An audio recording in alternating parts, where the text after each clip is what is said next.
chukia kuishi maisha ya kurithi. Nilisema lazima tuchukie kuishi maisha ya kurithi, kwa sababu adui yetu wa kwanza sisi warokore ni maisha ya kurithi. Watu wengi wanapenda maisha ya kurithi.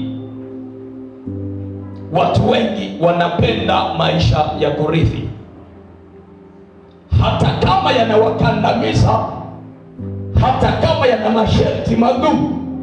Lakini asilimia kubwa duniani, kwa sababu watu hawapendi kujitesa, wanapenda mteremko, wanapenda maisha ya kurithi hata kama kwao ni mateso.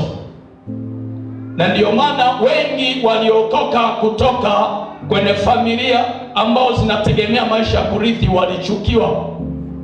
Wako tayari ufe, lakini uheshimu roho za kifamilia. Wako tayari, yani wao wanaridhika ufe.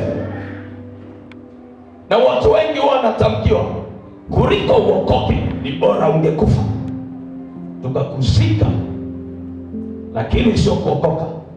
Kwani nafikiri wana hasara gani? Wanajua utakapookoka utaanza maombi ya namna hii kuvunja roho za kifamilia, wataharibikiwa, wakati wao bado wanapenda maisha ya kurithi. Na wako tayari, nimeona wengine mpaka wanashambuliwa, nimeona wengine mpaka wanatemwa kwenye familia kwa sababu wametangaza wokovu. Kwani huyu mtu kuokoka amekukataza nini wewe?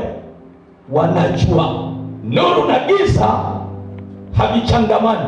Sasa akitokea mtu mmoja kwenye familia kaokoka, vile vile anavyotokea mtu mmoja kwenye familia kishariti, familia inapigwa, ndivyo hivyo anapotokea mtu mmoja kwenye familia kaokoka, analeta madhara kwenye familia, kwa sababu yeye ni wa damu hiyo.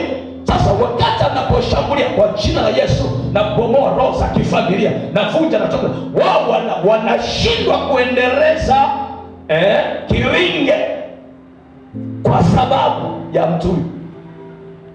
Ndio maana naona mtu anaweza kamwombea kifo, kwa kuwa tumekushauri uache kuokoka, umekataa, bora ufe. Na kuna watu wengi wamekufa kwa sababu wamelitaja jina la Yesu kwenye familia. Unafikiri shida ni nini? Ni kwa sababu watu wengi wanapenda kuishi maisha ya kurithi.